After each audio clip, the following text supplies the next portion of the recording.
नमस्कार। जब भी हम जैविक खेती की बात करते हैं तो हमारा ध्यान अक्सर पौधों, बीजों और मिट्टी पर ही जाता है। लेकिन जानते हैं, इस पूरी व्यवस्था का असली दिल, इसकी जान कहीं और बसती है, और वो है पशुधन में। तो आज हम यही समझेंगे कि कैसे जानवर एक खेत को सिर्फ चलाते नहीं, बल्कि उसे एक जिंदा और पूरी तरह से आत्मनिर्भर इकाई बनाते हैं। तो आगे बढ़ने से पहले चलिए एक सवाल पर सोचते हैं। जब हम एक खेत के बारे में सोचते हैं तो हमारे दिमाग में क्या आता है?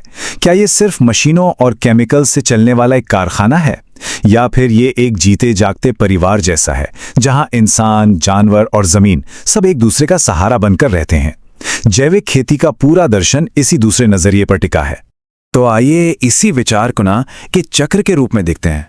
एक ऐसा साइकिल जो कभी रुकता नहीं और जो खेत को हमेशा जिंदा और टिकाऊ बनाए रखता है। देखिए, जैविक पशुधन प्रबंधन का मतलब सिर्फ जानवर पालना नहीं है।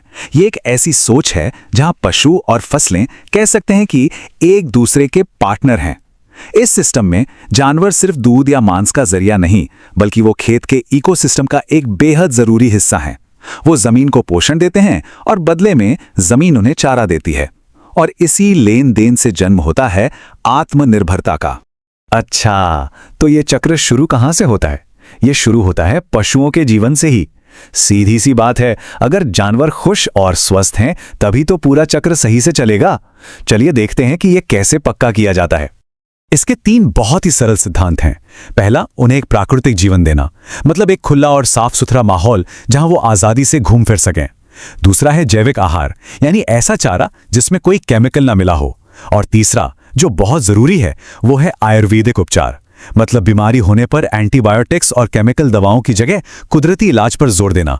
इन सब का निचोड़ एक ही है, पशुओं की सेहत और उनका सम्मान सबसे ऊपर है। और जानते हैं, जब हम जानवरों का इतना ख्याल रखते हैं तो वो भी बदले में धरती को एक अनमोल तोहफा देते हैं, और ये तोहफा है उपजाऊ मिट्टी। अब जरा इस स्लाइड पर देखिए, जिसे हम अक्सर वेस्ट या बेकार की चीज समझ लेते हैं ना, वो असल में इस सिस्टम का सोना है। एक तरफ है गोबर की खाद, जो मिट्टी को नाइट्रोजन, फास्फोरस जैसे जरूरी पोषक तत्व लौटाती है, उससे जिंदा करती है। और दूसरी तरफ है गोमूत्र, जो सिर्फ एक प्राकृतिक कीटनाशक ही नहीं है, बल्कि जीवामृत जैसी चीजें बनाने के भी काम आता है, जो मिट्टी के लिए किसी अमृत से कम नहीं। मतलब इस चक्र में कुछ भी बेकार नहीं जाता। लेकिन बात सिर्फ खाद और पोषण पर ही खत्म नहीं होती। ये जानवर तो खेत को चलाने वाली एनर्जी, उसका पावर हाउस भी हैं। ये शक्ति का वो पारंपरिक इस्तेमाल है जो आज की दुनिया में और भी ज्यादा जरूरी हो गया है। ये तुलना बहुत कुछ साफ कर देती है। एक तरफ ट्रैक्टर है जो डीजल से चलता है, प्रदूषण फैलाता है और हमें बाहर से आने वाले ईंधन पर निर्भर बनाता है। वहीं दूसरी तरफ बैल हैं, जो खेत में ही उगा चारा खाते हैं और बिना किसी प्रदूषण के खेत का काम करते हैं।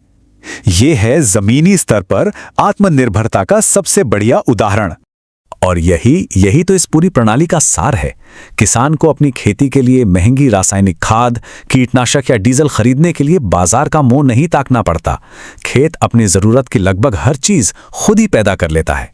ये है असली आजादी। तो जब ये चक्र पूरा घूमता है तो इसके फायदे सिर्फ पर्यावरण या मिट्टी तक ही सीमित नहीं रहते।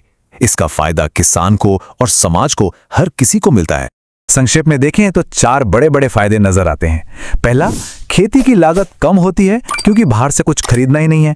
दूसरा, दूध, दही, खाद जैसे उत्पादों से किसान की आय बढ़ती है। तीसरा, पर्यावरण की सुरक्षा होती है। और चौथा, जो शायद सबसे जरूरी है, वो है मिट्टी की सेहत का लंबे समय तक बने रहना। और ये बात इस पूरी चर्चा का सार है कि ये सिर्फ खेती करने का एक तरीका नहीं, बल्कि एक ऐसा मॉडल है जो आर्थिक रूप से भी फायदेमंद है, पर्यावरण के लिए भी अच्छा है और सामाजिक तौर पर भी टिकाऊ है। तो अंत में एक सवाल के साथ छोड़ जाते हैं।